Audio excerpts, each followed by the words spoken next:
So on that note, what I'm going to do is I'm going to introduce our panel, and then we're going to set out the seats and start our discussion. So if I could have the slide with the names of the panel. So obviously you know me. We have Tabi Haller-Jorden, who is the president and CEO of the Paradigm Forum, ex-CEO of Catalyst. So she has deep expertise. She's a firm believer in innovation and is going to share with us how we can embrace it. Michèle Paque is the head of VP of West Europe at Quintiles. And she is actually very active in introducing gender balance into her organization. And she was, when were you the winner of the Women at Work? 2015 Women at Work Awards, so she's also been a winner. Katrien Goossens is the head of Global Diversity and Wellbeing for EuroClear. Katrien is passionate about unconscious bias, so any questions on unconscious bias, you've got her here to ask her, and also wellness in the workplace. We've got Paul Dewandre, who is author and a comedian, who has a one-man show and trainings on men are from Mars, women are from Venus, and how the difference is, and how we can manage it, and how we can benefit, and how we need to be moving towards gender bilingualism. And finally, we have Chiara Tomasi, and she is in public policy in Google. So that's really, really interesting, because they're an organization which are really doing everything right. But even doing it right, it's not going fast enough. And she's also on our panel in a reverse way as our millennial mentor, if you like, to come at all the older people with fresh eyes. So we'll just give everybody a couple of seconds to set up, and then I'll invite everybody to the floor.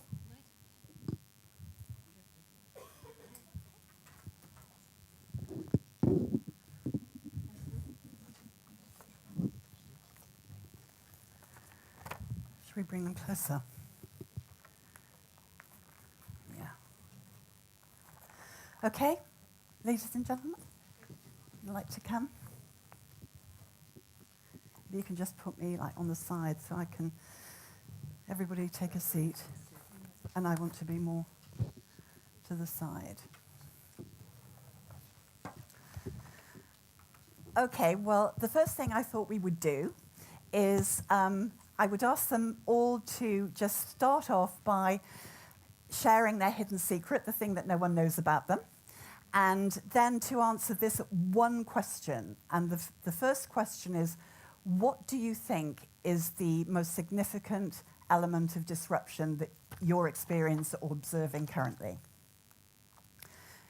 Chiara, have you got a mic? Yeah, yes. Great. Well, hi, everyone. Thank you for electing me the spokesperson for millennials. I'm happy I'm wearing these shoes because I guess they give a bit of a millennial vibe. So great to be here. I'd say my hidden secret is that this is the first time I'm ever on a panel. So please be kind with me. And thank you. Actually, I decided to get on this panel as an 8th of March resolution. I was talking to some colleagues and we were discussing women on panel and how there's not enough of them. And we decided, all right, this year, the three of us will be on a panel before summer. So that's my way of making that happen. I encourage every one of you to try. It's very scary, but it's fun. As for disruption, I have the chance of working for a company that is very disruptive. It's not always fun because it scares a lot of people. But I see disruption happen, and I think artificial intelligence would be the thing that I see as the most disruptive in the discussion that we're having on the role of women in society. And it's not necessarily for the impact on jobs, but taking one step ahead of that, right now there's people building artificial intelligence. Those people are 25-year-old dudes, all white in California. And nothing against them, they're great people. But they are the ones setting up the rules of AI. And AI learns, machine learn from reality. They take on the bias that they see in reality. So if the group of people building it is predominantly men and predominantly white young men, that bias will definitely end up in the whole infrastructure that we'll end up with in the future. Okay, Michèle, you go. Thank you. Your secret. My secret, I'm coming from the field in a small village, and my secret is that I like the cow. And when I've got some time, I'm going with my boots. I'm going really back to the village. And you have also to know that I've got a lot of cows at home, even if I'm living here in a city. It's not a true cow, but that's picture of this is, some painting that I've got. All right, so regarding the disruptive in my job, I would say the word is going VUCA, and you probably know what VUCA means, so volatile, and but with a lot of ambiguity now. It's coming from not only from inside, as indeed we've got some merger, we've got new people, and we have to see how we have to work together. It's coming from the customers who are also moving and thinking differently than in past. And the third dimension is probably coming from economics. And if we see the new leaders now, and you mentioned some of them, coming from US, coming from Turkey, or we've got, or even from Russia, we've got sometimes... UK. And UK too, yeah. Yes, so I have to see that in my job, I see my leaders slightly changing. I'm working for a US company, and the headquarters is in UK. What I see is that sometimes they feel that they are allowed now to speak differently than what they did in past. And I think this is something where we should be aware to see how we want to move forwards with all of us moving for a growing business, but all together. Okay, Tabi? Terrific. I know. I was thinking of Henry. Your Delighted secret? to be here. My name, which I often says comes with a mileage program, is Eleanor Tabi Haller-Jorden. My second name is Japanese, which means traveler or gypsy. I spent most of my life traveling and moving around, living and working in 9 different countries. I grew up in a household where Japanese was the spoken language, so I learned English as a second language, which was interesting, still working on my English. And I head up a global think tank based in Switzerland, and we are focused on the workplace of the future. So clearly we swim and drink disruption. I would say that probably the most fascinating dimension that we've seen is robotic intelligence. We will be having a robot join our team in 2 months. So we are actively involved in developing and leveraging artificial intelligence and robotics to really help evolve workplace thinking. The other dimension that we're very interested in is in education. So we are currently rolling out a program across Europe in 30 different schools for 8 to 10-year-olds on innovation. And it is remarkable to see these children absorb and process the implications of being more creative and innovative. And our argument is, and this is sponsored by 12 different companies, that by the time we reach university and graduate school education, it's almost too late. And what was ironic is, just as a test in one of the business schools that I teach, I took one of the exercises that we do with these 8 to 10-year-olds, and 30% of these adults couldn't do it. And the children got it immediately. So I am, on top of everything else, a chronic optimist, because I do think if we start changing the school system, we start looking at the public policy arena and so on, we will drive the kind of change that will create far more engaging and exciting workplaces. So that is Okay, that's great. sort of And I think I'd like to loop back to both that whole topic of skill and education. Katrien, tell us your secret. My secret. So I'm Katrien Goossens. I'm 100% Belgian, but I often get mistaken for an Irish lady because apparently I have an Irish lilt in my accent. So there you go. My secret, apart from that, which is not so secret, is that I love traveling. And as a child, I think that was already hidden deep down inside me. I was always exploring, always running away. Unfortunately for my parents, who always had to pick me up at police stations, etc., where I would sit very proudly and say, "Mummy, I'm sat in the, in the police car," and it was so exciting. So that's my guilty secret. When it comes to disruption, so I actually work, and I have the pleasure of having a lot of colleagues here, men and women, to work next door at a company called EuroClear Financial Services. And one of the big disruptions for us this year is actually that as of this year, we have a female CEO. Unfortunately, she couldn't be here today.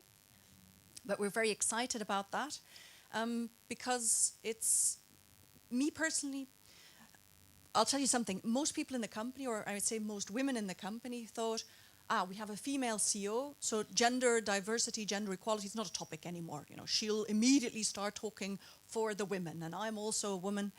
But actually, she's not doing that. She's very conscious of the fact that as a CEO, she's representing the company as a whole. She's representing the women and the men.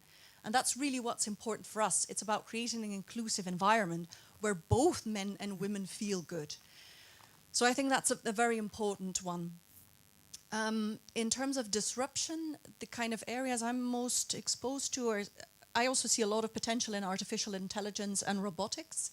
And I see that a bit more hopeful maybe than you, Chiara, in the sense that I see a lot of female talent. We're also supporting, and I know a lot of other companies are too, to get more girls studying STEM with organizations like Green Light for Girls, Coder Dojos, etc. I hope we get enough girls excited about these things so they get in on the game and get coding and get creating that future together with the white dudes in the States. So that's one thing. And the second thing I'm personally very passionate about is neuroscience. I think it's amazing in the last couple of years what research has shown us about our brain, how it works, how we see the world, how that impacts our decisions consciously and unconsciously. And I brought a book today, which Tabi knows, from Harvard Kennedy professor, Irish Bonet. It's called What Works? Gender Equality by Design. And this is something I'm very passionate about how you can embed gender equality in the design or the redesign of companies. So those for me are the two. A really good reference and read. Great, thank you. Paul, tell us your hidden secret, and you've got an interesting view on disruption, so share that with us. One of my secrets is that my parents got divorced when my mother was pregnant of me. So I was raised mainly by my mother and 3 older sisters. So I've been raised in a very feminine environment. Now I have 3 daughters and a boy. So I started. So you're used to my women. my dog is a female. So, another secret is that I had never taken an actor class before going on stage with my one-man show. It was just by passion to share some ideas that I found useful in my life, and so I wanted to share with the public. Disrupting society, yes, I feel it. I don't have experience in the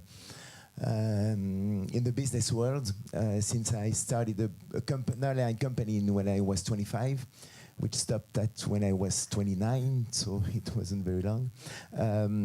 But I have an image. Maybe can I talk about the image now, about the disrupting word? Yeah. Is it okay with you? The image I have for the disrupting word is that if you imagine that living is like a journey on a rafting river, we all know that rafting is quite dangerous. You agree? Because in the river there are rocks and the currents, and you can fall off and you can drown, and so it's pretty dangerous. And from all times, we all have the idea to bring more security in our lives. And we know a very easy way to bring more security in our lives, we've learned that from beavers, is to build a dam on a river. Why build a dam? Because we can swim on the lake. It's more easy. You're not drowned. It's easier to learn our children to swim in the river, to have a nice journey in the river, in the lake.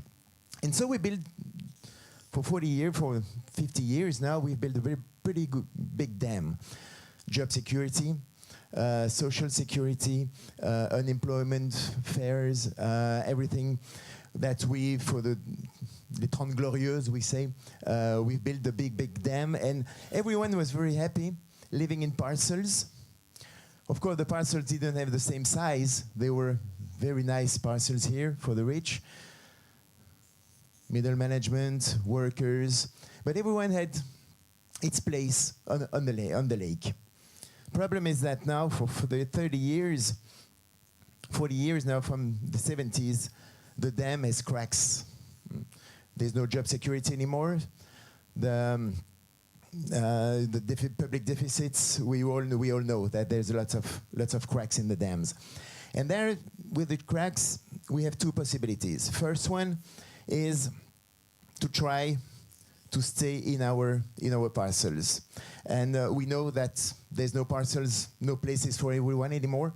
But we start, and some politicians and some extremes were talking about, some politician wants to restore the dam, to put some stranger outside, to make more space for the people we have present there. Socialists wants to take some space on the big parcels to share with others. It's a question of solidarity. It's pretty nice. Liberals say, no, struggle for lives is the market who decides, and people too weak. Sorry, but the liberty is for everyone to have its parcels. It's not very nice to live in an environment with fear. The water is there for 40 years. It's not, you see, there's no absence of values of life in the stagnant waters. And what I suggest now is that, in fact, the river still continues down the dam. And we now have to, instead of being stuck in the dam, we can choose or decide to go back and swim back in the river again. That's where we can find solidarity between us, because we don't have to be stuck in a parcel. That's where you can find other people. That's where life will bring you somewhere. Okay, Paul, what I'd like to do is bring Tabi in on this, because I think you've got, you're a little bit the same view, is that we need to be embracing change. Yeah. There are a lot of people who view disruption as job losses, insecurity. We know there's been a spike in anxiety. Coaches and therapists are experiencing more people suffering from this. So share with us, what are the benefits for the organization, but the benefits for the individual? Yeah, and I think even more fundamentally, I think you brought up a really interesting point. It depends on what our frame of reference is. So I hear the word disruption and I get excited. For other people, that's horrifying. So I think at the end of the day, I often think one of our biggest challenges is how can we move from a judging mode to a learning mode, and sort of engage with these phenomena from a sense of curiosity and desire to learn, as opposed to negating absolutely. Because I do, to your earlier point, Dorothy, there are facets of all of this that are good news and bad news. Yeah, I think we have to try to think as holistically as possible. And I think the minute we get formulaic or judgmental, we're in trouble. Because I think, one of the things that, one of the aha moments in one piece of research that we did, we surveyed 47 companies globally. And we are very interested in the assessment of employees on the experience of inclusion. So these are companies that have hundreds of different policies, practices. We've heard all about it. The number one finding from this study was that the success that these individuals identified, what made the most difference to you in the experience of inclusion in your work environment. So these are companies experiencing disruption, managing disruption, et cetera. They said being treated as an individual, not as a demographic group. And this is what I often think we need to be extremely careful about in our language, is we tend to deal with monolithic cultures like women versus men, millennials versus baby boomers, et cetera. And the language is constraining our ability to engage far more open-mindedly and creatively. So we have somebody on our team who is 92 years old. He is a top performer. He's working 80%, and we hired him because of his ability. We didn't hire him because of or in spite of being 92. That's a different kind of mindset. And I do think we almost have to create a new vocabulary, a new frame of reference, and a new compass to deal with these issues. Because I think as long as we sort of put our feet into the status quo and evaluate these trends, by definition, it's going to be a losing proposition. I think we have to say disruption is going to be constant. It's not going to be stability versus disruption. It is perpetual, chronic disruption. And I think we have to really sort of reframe the challenge as more of an opportunity. How can I meaningfully engage with this that brings meaning to my life, as opposed to being a victim of things for which I have no control. And I do think that's a fundamental mindset shift. No, I think that I agree. Michèle, how do you, what do you do in your organisation as the leader of a company? How do you embrace disruption? We are making a lot of things with the management team and conducting this even with the employees. And I'm absolutely with you. And also I like your picture, Paul, because it's telling us that we should go for a new word. And navigating means that we will make errors, but we should admit that we will make errors. And we should even enjoy this new playful ground, because we will play again like kids. We will discover new territory. We will be together, and that's the moment now with the young generation to collaborate, co-working. This co-flexibility is needed in this new world. We see it perfectly with the new people we are employing, and we have at about 50 different new people joining the company within 3 months now, which is huge. So this is a growing company, but they are all asking that. Is it funny to work with you?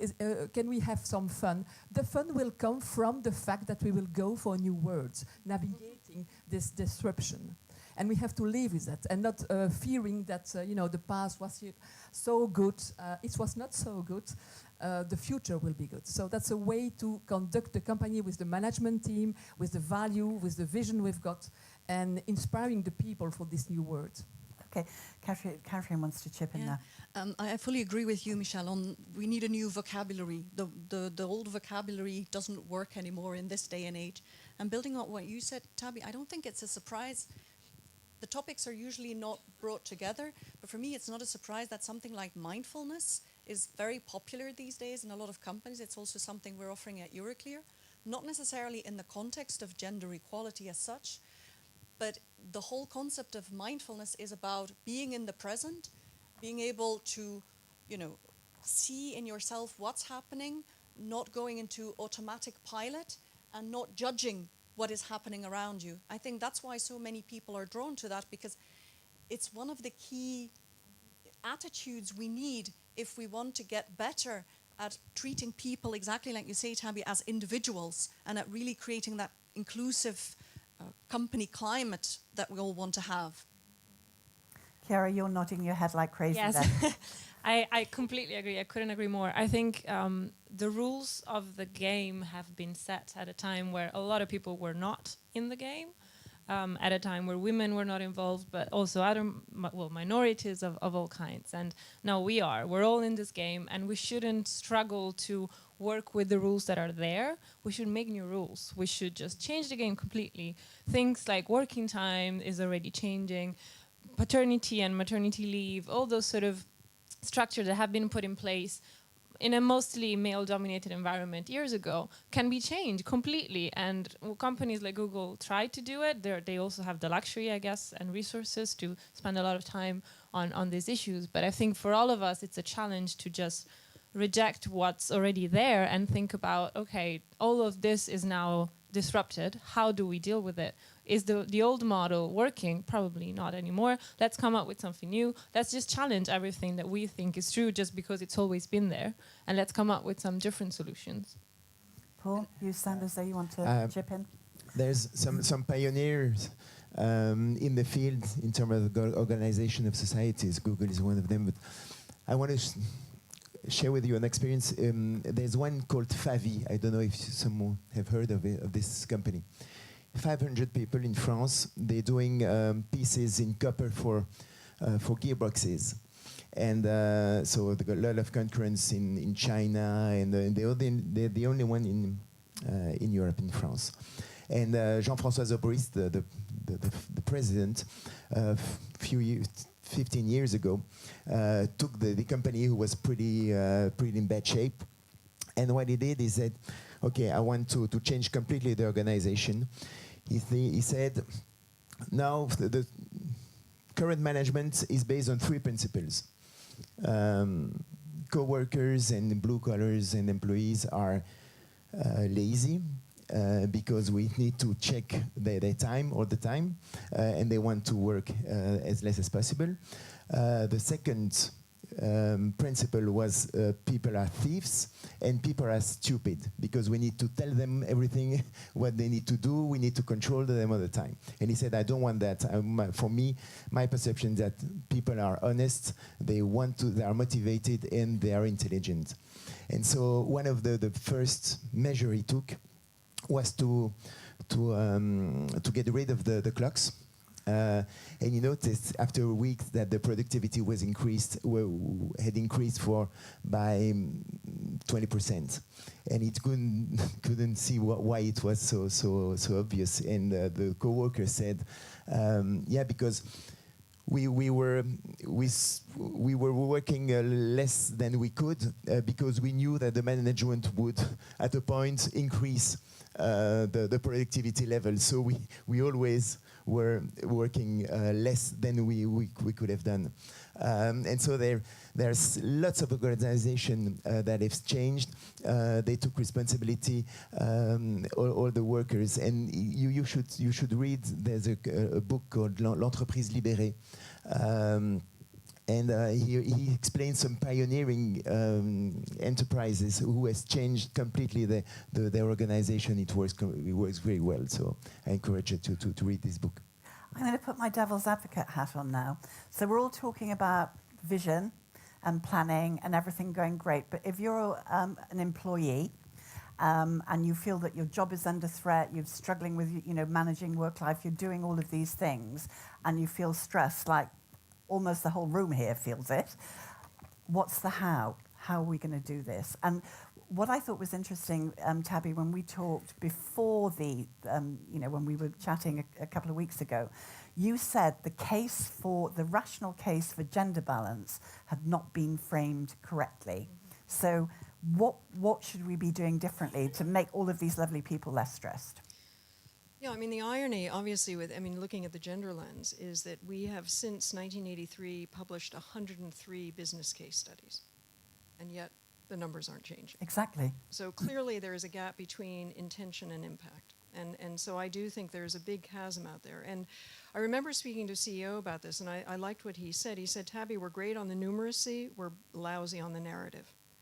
So, one of the mandates that he introduced in his companies, he said, in any case that we are discussing gender diversity, I want somebody to be able to be articulate without a PowerPoint presentation. And I just thought that was a very simple invitation for people to say, very compellingly, why are we doing this? And he said the other thing that we have to be very careful about is taking at face value all of these assertions. So when we say that diversity leads to innovation, show me how. I want to understand that. So the middle management population is often left feeling like deer in the headlights because there are all of these assertions, but we haven't actually made them very granular or meaningful. Yeah. And I often think, rather than speaking about a business case, let's talk about the personal case. Let's show what skin in the game we have about these issues. So, I do think, in answer to your first question, however, I was presenting to, I guess it was about 63 companies in Zurich about these new trends.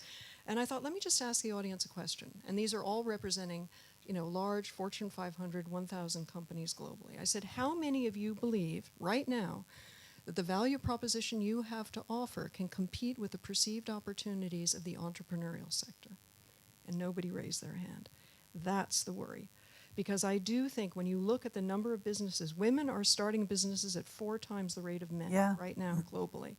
And I think that's a representation of women voting with their feet. Yeah. They are growing extremely frustrated with the lack of momentum and visibility. So I think there is, a turning point and a crossroads now where more and more women are saying, I want to have impact in my life. And if I cannot see the kind of impact in this corporate environment, I have only myself to blame because I have to pick myself up by the bootstraps and I have to look for an opportunity. And the good news is the companies that are doing a good job with this are out there. They are sharing their numbers. They are sharing their accountability. I work as a strategic advisor for the EDGE. I don't know how many of you have heard of this, but it is the global business standard for gender equality, which was launched at the World Economic Forum in 2011. There are 150 companies globally that have either been certified or are on that journey. That is actually proof points that we are actually moving that needle. But I do think it takes the kind of conviction, the bold leadership, and the exacting execution that will drive this change. But I do think we have to take responsibility for those outcomes. And sometimes it does mean leaving an employer. Katrien. And I want to direct on that. Yes, the business case is there, and there are plenty of studies, and they're very good when you want to start, putting this topic on the table with senior management. But at the end of the day, when it comes to execution, we all know that there's a difference between our intentions and what we actually do. We all think, or we all believe, that smoking is not good for our health, yet still a lot of people are smoking. We know that eating 5 more cakes will make us fatter, yet we still do it, even if we are supposed to be on a diet. So there is a difference between intention and what we actually do, which is why I'm so passionate about this topic of unconscious bias, because for me, the way to move forward is not in putting all of our efforts into trying to change each one individual in a company. It's just taking too much time. And I don't see that progressing a lot. So I think, yes, awareness is important around the business case, around what something like unconscious bias is. But at the end of the day, and that's where, well, I come from HR, so it's normal I should say that, I believe HR should play a big role in making sure that we design and redesign our corporate people processes, so the hiring, promotion rounds, talent reviews, etc., taking into account instances that could trigger unconscious biases and removing those instances from the process, so we don't actually have to go to, trying to unbias people, because you can't. Coming back to what you said, Dorothy, about unconscious bias, actually I believe it's even more of an issue than we sometimes realize, because when I talk to women about it, they say, yes, a lot of men have unconscious bias. Like, A lot of women have unconscious but bias so do we, too. because each one of us gets 11 million bits of information at this very second. 11 million bits. And guess what? There's only 40 bits of information that we can consciously process. All the rest is unconsciously processed somewhere deep in our brain, meaning our brain takes shortcuts. It puts things in the boxes that we've created through our cultural background, our education, what we see on television. And that's why, unless we have more things in our processes or in our visuals, even, I really liked your visual of the it was a female dentist, wasn't it, on the screen, to change. That's going to take a long time, but to make it more normal, that we don't automatically think of a nurse anymore as being a woman, or that when we think of leader, we automatically associate that with a man. But I do believe in changing processes, because the whole danger of, or the whole nature of unconscious bias is that they are unconscious and that each one of us has them. So the only way for me to tackle that is to work at it at a systemic level and really work at company processes and structures. Paul, I mean, this is up your street a little bit now. And we talked about gender bilingualism and the gender characteristics are not binary, they're on a spectrum. So talk us through that and how it's good for us to try and achieve that balance and that tolerance, really. That you're not a bitch if you're a pushy woman or an assertive woman, and you're not a wimp if you're a guy who wants to look after the kids. So teach us how we can get out of that framework. We try to understand another person's language and to try to and learn to respect and the beauty also of the language, not to put it down. And it's so, you see, for example, what I see from the bilingual is like, it was stupid, but when my wife was in the morning, she would get up, go in front of her dresser, open her dresser, and say, "I have nothing to wear." Before that, I said, "But why do you lie to me? It's stupid. Why do you say that? Your drawer is full of dresses." And now what I understood is that when she tells me I have nothing to wear, she's not telling me there's no dress in my drawer. She's just saying I don't know what I wanted to wear. And when you start to translate those languages, those languages, and you try to know what is behind what she says, and you start to respect what it is, you can really find richness in the other way to act. And in the business, it's very important to understand those ways, and for women not to to say, as you said, the women had to work and to be like men in order to be respected.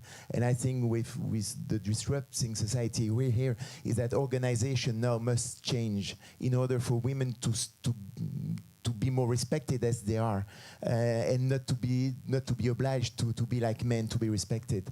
And I'm completely in line with you when you say we need to change the organization. We need the maternity leaves and all those measures as made for men by men to accept women in their organizations. But we need to make other organizations for men and women to be respected equally in the workplace. Chiara, give us a millennial viewpoint on this. Is it different to the others? I mean, do you see things through a different lens?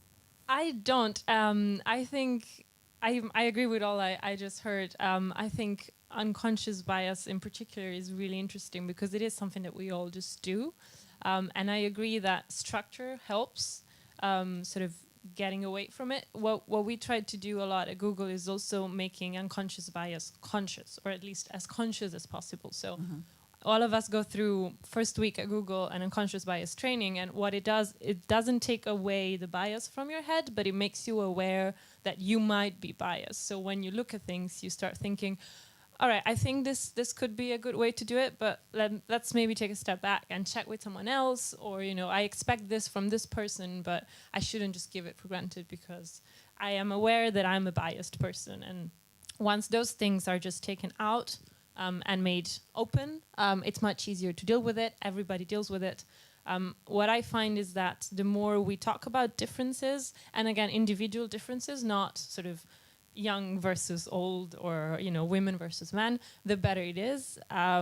We, for example, we just sat down with my team at Google. We discussed team rules, so rules for how we work together, as some people raised the fact that they were struggling with work-life balance and stress. So we sat down and we discussed, okay, should we agree on 6, 7, 8 rules that we all follow to make sure that everybody's happy? And one of the rules was we shall not send emails after 6 p.m., which is when our workday is over, which was something sort of done thinking about people with children, of course, and taking care of older family members, etc. But then the younger part of the group and the childless part of the group and the older with grown-up kids who are not at home part of the group said, actually, we'd rather be able to send emails later in the day so that during the day we can maybe leave the office for an hour or two to do something. Single people were like, I don't have a partner, so I need to go to the dentist, I need to buy my groceries, I need to do my laundry, and sometimes I have to do it during the day. So, it's just, for me, it's really a matter of communicating and bringing this all out in the open, realizing that we all have different needs and different thoughts, and it's not necessarily age related, but just depends on the situation you're at that point in that moment. The more you talk about it, the better it is. It makes some people uncomfortable, which sometimes is funny. Most times it's not, but it's just something that the more you talk about, the easier it is to at least maybe not solve it, but address it in some way or another. Michèle, I can see that you look as though you've got something to say on this. So. We saw with QuintilesIMS that when we were starting with the part-time, the flex time and so on, so we have had the same for the men or for women coming to this program. So it was not a question of being female or male, it was a question to to see how would be my life if I would change something to have less stress. And I think that the stress is coming from women and coming from the men, as you said already.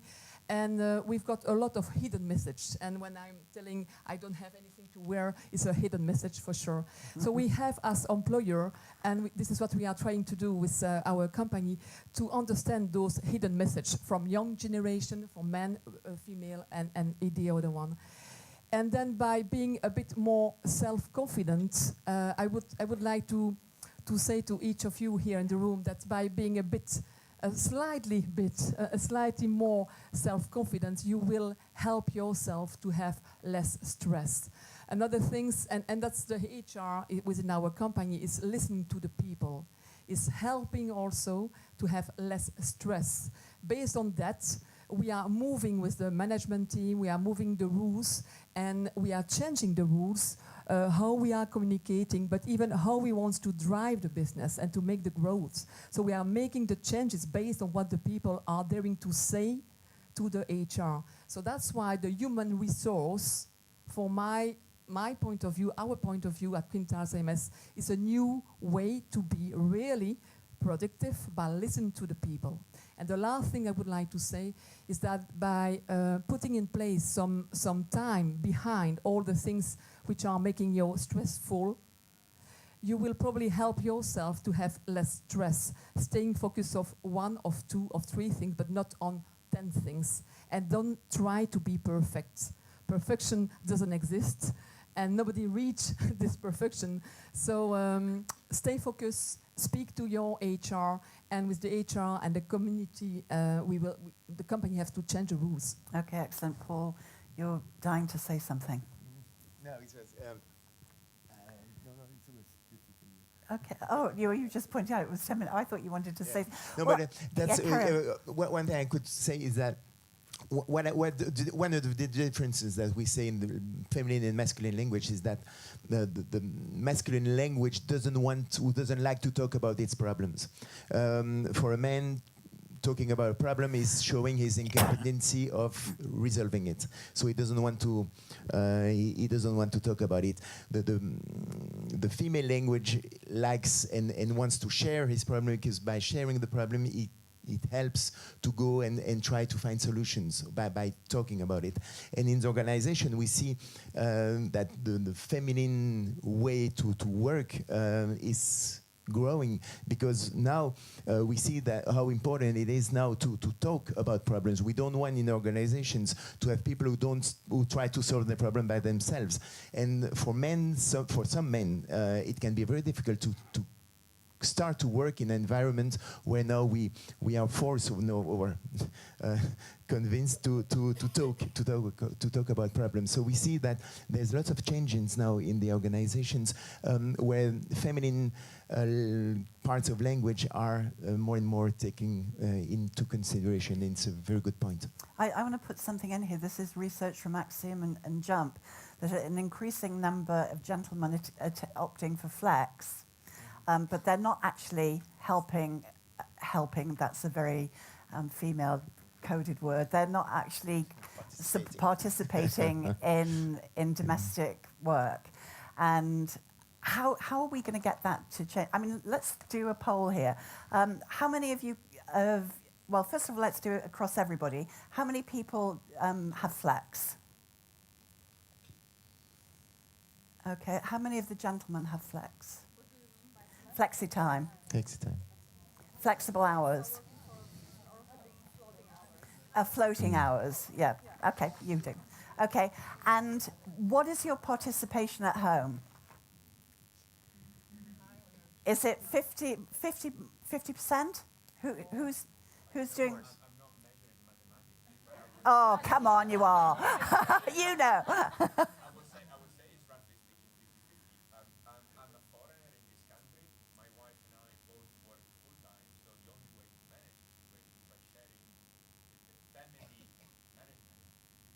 Okay. Okay, good for you. I like that term, family management. We've just. That's why he is here. I've got just one last question before we open up generally to the floor. One of the major things we're talking about, and for Google as well, and for Quintiles, is getting women out of what I call pink skill silos and soft subjects, and getting them into STEM. How are we going to do that? I'm very practical, as you can tell. How are we going to do that? We talk about we must do it, but what are we going to do differently? Tabi. Well, I'll speak to the academic sector first, which is really interesting. So Carnegie Mellon was very interested, for example, in getting more women computer programmers. And one of the things that they did is they altered the pedagogy of the classroom to emphasize more storytelling and putting the programming challenges into a context. There were a number of other modifications that they made, but within a 3 to 4 year period, I believe, they increased the number of computer programming majors among women by 34%. Mm-hmm. We've been doing some really interesting work with single-sex schools. Extremely high percentage of women graduating from single-sex schools are STEM majors. So, for example, in the US, Bryn Mawr is just behind MIT in terms of the number of women graduates in engineering, math, science, technology. So again, I think there's some low-hanging fruit out there that I think we need to grab. And I do think there are these pockets of success, but I think to some extent there's a lot of mythology out there. I remember we were involved in an oil and gas company, and they were bemoaning the fact that they didn't have enough women engineers. So they went and did research, and they actually went into the families, and what they discovered is that the young women were keen to be petroleum engineers, but their parents said, oh, that's a messy business, go into law, go into medicine. And I thought that was fascinating. So I think we're dealing with a lot of socialization and in cultural terms of schools, issues, yeah. culture, family, and so on. So frankly, the solution then has to address those other points, because you can't simply tell girls, major in this. You really have to look at these challenges systemically to ensure that where are they getting the messages? What are the role models? We haven't had a chance today to talk about role models, but I do believe that is so vital, because part of what we need to challenge is the monolithic definition of being a man versus a woman. So, what we fail to recognize is there's more diversity among women than between men and women, but we don't acknowledge that. Well, that's what I was talking about earlier, the spectrum. The spectrum. The spectrum of... I don't necessarily believe in the adage, if you haven't seen it, you can't be it. But I do believe when I speak to young women who aspire to taking on unusual roles, let's say, they have always said, oh, I have this role model. Yeah. And I saw, there's a possibility there, because I can see in their life choices things that I can connect to. And I often hear from senior level women executives and companies saying, Tabi, we've got lots of leaders, but we don't have any role models. And I think there is a distinction in many people's minds. A role model is somebody who inspires you for the impossible, or seemingly impossible, that you will stretch your own ambitions because you think, okay, there's an example where I don't have to follow the cookie cutter model and so on. So I think that can be a huge catalyst to actually expand our imaginations in that sense of the possible. Okay, great. Well, it's now time to open up the questions to the floor. So you've got this incredibly experienced and talented panel here. So what questions do you want to pose? Anybody?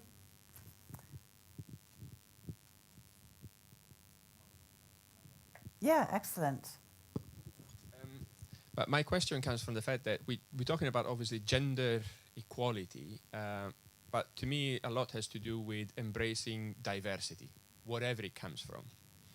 The impression that I have, though, is that, and if we're looking close to Europe, I believe that we measure a lot of diversity and we report statistics back, but we do very little with it. For example, there's this PISA report, right, on education systems. It's published regularly. And I remember reading it last year. I think it was on mathematics. And Belgium, just to name the country we're in now, was coming second in the world, or third. I don't remember exactly. But there was a small asterisk. And then when you're looking at the asterisk at the bottom of the page, it was saying Flanders. So then I was saying, we do have good example that are out there for us to look at, but we are not even capable of embracing it and using it within the same geography. So what can we do with that? Because that one will help a lot to me if we can do something with diversity and the fact that we do something different because somebody is doing it better. Okay, who wants it? Michèle, is that you or Tabi? Or Tabi? Sure. I like sorry. Yeah. No, I think your comment is so appropriate. I was smiling to myself because I remember early days when I started getting involved in social justice and diversity and so on. I remember walking down a hallway in a company, and the senior level male manager stopped me. He said, Tabi, I don't know why we're dealing with this women's issues. I see women in the hallway all the time. So, the numerical, so what do we do with it? And I think you've really hit the nail on the head, because at the end of the day, one of the sort of the missing links in a lot of the research is people somehow, I think, assume that diversity in and of itself will lead to those business outcomes. That is absolutely not the case. If anything, it can cause a lot of problems in terms of mismanagement, conflict, negotiation issues, and so on. So the issue is, how do you leverage that diversity to realize the business outcomes? And to do that, we are increasingly acknowledging that management is a social competency. And I think the shift, we talked about relationships, is beginning to shift now, where people can no longer rely on transactional, quantitative skills to move up. You need those relational skills. And I remember CEO recently telling me, Tabi, we hire attitudes, we train skills. It's the attitudes that are actually going to bring the engagement with this diversity, because at the end of the day, if it's nothing more than a box-checking exercise, on paper you may look great, but the lived experience of that culture could be disastrous. So that's one of the aha moments often for companies that have lots of programs and policies. By and large, the numbers don't look don't look bad, but the qualitative survey data suggests we have a real problem. So I do think that's an extremely important issue. And boy, I often say, the Gallup organization, should issue their statistics with airbags and seatbelts, because when you start reading these statistics, so last year, only 13% of the global workforce is engaged. Only 11% of the global workforce trusts their managers. 2/3 of men and women do not believe a meritocracy exists. And for the first time in 15 years, leisure was ranked more importantly than work in importance. So if you look at that confluence of data, we've got a potent cocktail out there that we have to look at. But that's exactly the point. Numbers don't tell the whole story by any means. If anything, we have to be careful, because they can be a smokescreen of a significant lack of progress in terms of the quality of that culture. We really need to look at workplace cultures. It's not simply the programs and policies. I so agree with what you're saying, Tabi, which is why I think, in any company working on diversity alone, diversity is the fact, and you can further increase it, and you can increase representation of different groups of people. But at the end of the day, it's your individual experience in the company. Do I feel listened to? Do I feel like I have a place here? Do I have a voice? Verna Myers in the US once said, diversity is being invited to the party, inclusion is being asked to dance. And that's often it. You can be there numerically, but do you really feel that you belong? Which is why I'm really happy also to see in more and more companies that the focus is much more on inclusion, on the cultural piece and on the experience of people, rather than just putting people in boxes and measuring. I want to I'll chip in quickly on that. HR is made up of 77% women, right? So one of the things that, given that they're managing the talent pipeline, I just wonder what more could they do to make it work differently. Michèle, do you have any thoughts on that, and then Katrien? Yes, certainly, but even come back to what we said just before. So I'm really a fan of job crafting. So indeed, we will never be equal. We will be complementary, and so because we are all different, coming from different horizons, not only gender, by the way, but even the age and so on. So we are all different, which is the beauty of the story. But each of the company and the society even needs this diversity. And now the question is how to make it functioning on the best way. So I'm a strong believer in complementarity. And by saying that, I think that when we've got a project, the purpose is not to see who has this seat. Is it the CEO? Is it the CFO? No, it's who would be the best person to make it happen. And this is what we call job crafting. So just help the people to be stretched in their own function. For sure, they've got basic and they've got some expertise. But how can we stretch the people to make a project together based on this diversity or complementarity? People are coming with new talents. We are discovering the people. We are also working on mentorship by doing that, female or male or young or old people. But this is really helping this co-creation for the future and for the growing business. Okay. And on your point, Dorothy, what can HR do? Well, or maybe what can they do is their differently, role? or what do they I think need it to starts change? from a common misconception that HR is responsible for the culture, is responsible for how people are being managed. And at the end of the day, it's the individual relationship. People's experience of a company is not just HR, that the processes, the people they know in HR, it's their relationship with their direct manager, it's the relationship within their team. Do they feel part? Do they value? So there's that. Having said that, I think what HR can do and should do differently is we are owners or guardians of the corporate processes. So there, I do think we have a responsibility to play in terms of keeping up with research on, for example, what is unconscious bias, making sure there's awareness about these things, but also, and that's where I like the word playfulness was mentioned, and experimenting. It's experimenting, trying to do things differently in our processes. For example, hiring. You have these great apps right now, like Textio, etc., that can immediately tell you if a job ad you've written has gendered language in it, which might, deter women from applying for certain jobs, or men, or vice versa. So I think that's the role HR should play, being an enabler in giving intelligence to the business about these things, and then being open to experimenting with the processes. We've just got a few more minutes left. Question from the floor. You got it? Yes, I'd like to ask the panel. Yes, my name is Charlotte. I'm from EuroClear, same as Katrien. I'd like to ask the panel, why do you think there are so few men here? So for me, men absolutely must be a part of this conversation. And if you're talking about, for example, sharing responsibilities at home, men have to be part of the conversation. They have to feel comfortable being part of it. I'm lucky I have a husband who stays at home and does all the work. But I think it's a really interesting question when I look around me and I see some men here, but very, very few. And I just wonder, why does the panel think that might be? Paul, do you want to address that? Let's That's a bit men are scared first. They might be scared a little bit. One thing I think is from one reason I can see that comes from the history of feminism that Dorothy shared with us. The first movement was to be against men. So we see it like you want to fight. So some feminists want to fight against it. They don't want to us to be part of it. We were a bit scared of these feminist movements against men. I think in Jump, and now we see that we want to be a collaboration between men and women.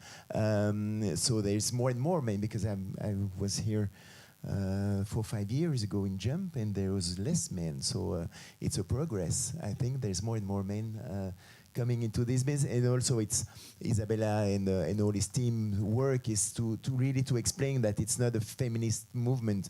It's really ways to more and more collaborate in the workplace together, and so they'll come. In my shows, they're about 50% men. So we want to have good relationship in general. We don't talk about it. We talk less about it, but we really want. We would enjoy also to have a good relationship with you at home, of course, but also in the workplace. Good, thanks. I don't know if I can. I would like to comment on that. Sorry, I'm here. I'm Isabella. Hi, Isabella. Come. No, just it's a bit easy to say that it's about feminist, or at least as feminism is viewed and considered by men. Yes, for sure, men feel threatened. It's the first time in the history that they do have to face so much of a competition. because we do represent 60% of the young graduates. So it's really okay. But it's really, you know, in order to empower women, in order to have gender equality, you have to disempower men somehow. And we need to face that. This is most probably why we have so few men here. Even when and EuroClear, Deleuze, and many partners that I do have know how much it is difficult. Even if they do a lot of efforts to attract men at the Jump Forum, they know how much it is difficult because they don't feel it is about them. But they have a gender too. They are part of the game. And it's very much complicated. We have a survey called Do Men Want Equality in the Workplace?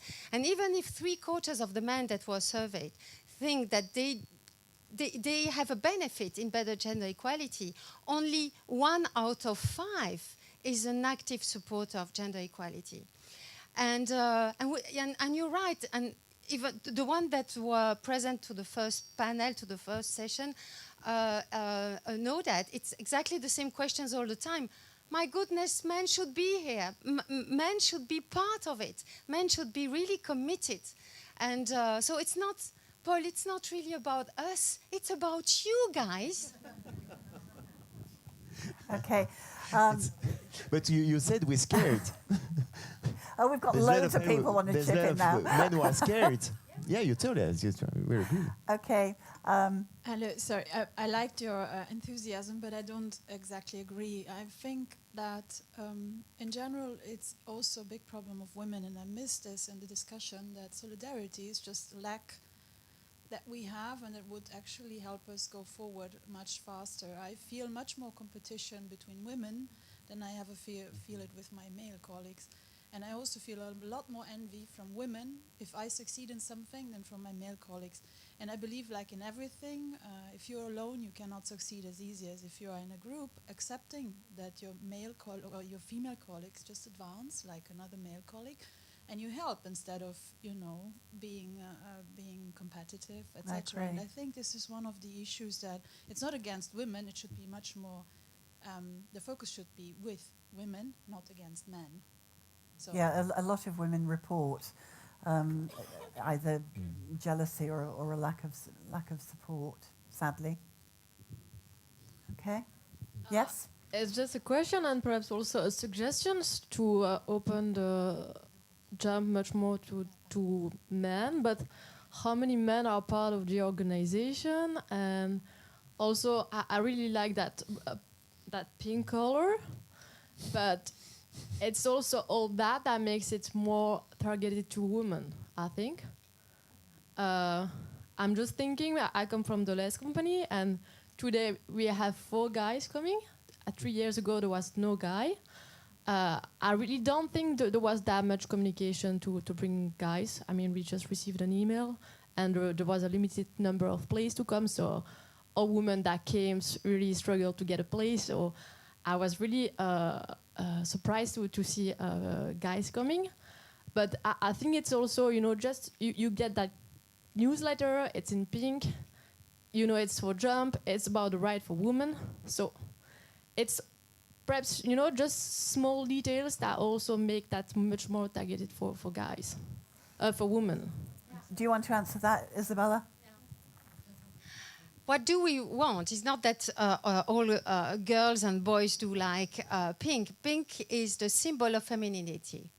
And until pink cannot be considered as a business color, as blue, grey, or black, that means that the workplace will not be inclusive. The workplace needs to embody all the colors. And this is only a signal that is sent. Yes, of course, it's complicated, but I won't do it in black or in blue just in order to have more men, because men need to go forward also. They need to understand. They need to really, to play the game. I've got a piece of trivia, actually. Men who wear pink shirts earn more than men who don't. So, wear your pink shirts, guys. Yes. Hello, Oh. Isabella. I would like also to react on what you said. You said that giving more power to women is taking power from men. I am not convinced about that. It's just, I think, giving the same chances to the people who want to take the power, to take it. And maybe in the Jump Forum, maybe we should also put the accent on, for men, what's in it for me. Like, for instance, giving more air to men and more opportunities to take care of their children also. I have the chance to have a husband who has taken a parental leave. And when I talk about it to my friends, to other boys, and say, why don't you do it? Well, I would never dare to ask that to my boss in my company. And my husband, he was the only one in a company of 3,000 people, the only man taking a parental leave. So maybe we should put more accent on that also to have more men here, because they also have advantage in it. I'm going to inject again here to be a bit of a contrarian. Last year, I did a workshop specifically for men on communication, or gender differences in communication, specifically for men. And I can't remember the numbers, but it was 80% women, I'd say. Yeah, was that about right? Yeah. So I think it's about persuading men, or men feeling comfortable in this sort of environment, and understanding that, I prefer to use the word synergy, that there is synergy when men and women work together to produce concrete and productive results that are going to, as I said in my opening notes, that men are stressed by the system as it exists now as much as women are. And we said that when everybody here is stressed. So I think it's important to find a way forward that works for everybody. And I was involved in a research study a couple of years ago that was very poignant, and we basically went after men who had taken unusual steps, at least based on gender-based norms. So these are men that exceeded the allotment for parental leave, were basically very involved in family life, et cetera, et cetera. And one of the things that really stuck in my mind was an interview with a young man who had taken not only what was allotted to him as parental leave, but requested 2 additional unpaid months. And he said, Tabi, when I got back to the office, the first thing that a male colleague said to me is, Peter, when are you going to stop breastfeeding? So I do think this is an important issue, because I think it goes back to the issue of being an individual versus representing a demographic group. He said, I wanted to do this. This was important to me. I'm not telling other men they need to do this, but this decision was right for me. But he said, I got so much negative press from my male colleagues. Yeah. So I think it's really important for us to stress the fact that these gender-based stereotypes move in all directions, and we have to, I think, open up. And then I want to leave on a funny note, in terms of just sort of doing what you think is right, even when you're wrong. I was late for a meeting, and I had to use what I thought was the ladies' room. So I went barging in and came out, and there's a man standing there. And of course, I must have looked as if I knew what I was doing, because he said, oh my word, I am so sorry. So we went running across the hall into the ladies' room, at which point there was a lady, and she said, excuse me? And then, of course, he was totally confused. But I just use that as an example in terms of sort of allowing ourselves to be who we are, with a sense of playfulness and perspective and humor, because there is no such thing as perfection. But I do think the other issue that we've touched on today that I think is a very significant dimension of several of your questions is language. I think we hear the word gender, we think women. Yeah. We don't think men and women. So again, we go into this default setting, and we cut off the conversation. So again, another perspective. There's, I think we're running out of time. I mean, I think we could stay here all afternoon, truthfully. But apparently there is a lady there who's very keen to say, you're out of my line of vision, so maybe stand up. Yeah. Stand up on your... Hi. Okay. I just have a question, because you attracted my mind about bias. I was like, okay, so we think about human beings and non-human beings now. It's interesting. And I was thinking about how AI does management. How a non-human person can, and if those person exist now, which is new to me, you introduced me the information, it's very interesting. And what's the main difference? Because when I was a child, I was thinking, oh, it could be interesting to be a non-hormonal person. So maybe an artificial one has that kind of reality. So what's the difference between a human being, whatever gender, and a non-human being in terms of management? So specifically, the question is? I thought about Chiara, about Tabi, and maybe too about Katrien, because you've been thinking a lot about neural information and things like that. Okay. So I'm not sure about how you would manage a robot, but how would a robot manage humans? That so was my question. The maybe thing it's not clear. I'm sorry. I'm already going forward. So the thing is that, however smart, however intelligent a machine is, it's programmed. And it's learned from people. So whatever machine is managing people, it will have picked up bias from reality. Because the way machine learning works is a piece of machine looks at a million, a billion examples, trillion examples of something, and recognizes patterns. So if those patterns are biased, the machine will be biased as well. So the question that scientists are asking now is, how do we correct that bias? Who corrects it? How do we make sure that the machine delivers a result that is different than the one that we see in reality? So you would still have to be very careful about who's behind that machine, that technology, and I don't think that we're in a place where a machine would ever be able to be unbiased enough that we could trust it to manage anything. So for the way I see it is, performing a certain very specific number of tasks, freeing up time for humans to hopefully do management better. That might be one of the perks of having machines do our job. Okay. Okay, I think we all need to get some lunch because otherwise you'll starve to death. I want to join me in thanking our panel. I think they've been absolutely great. Really interesting discussion. And thank you, because you've been great too. So at 2:00, Bill Proudman and Elizabeth Keelan are going to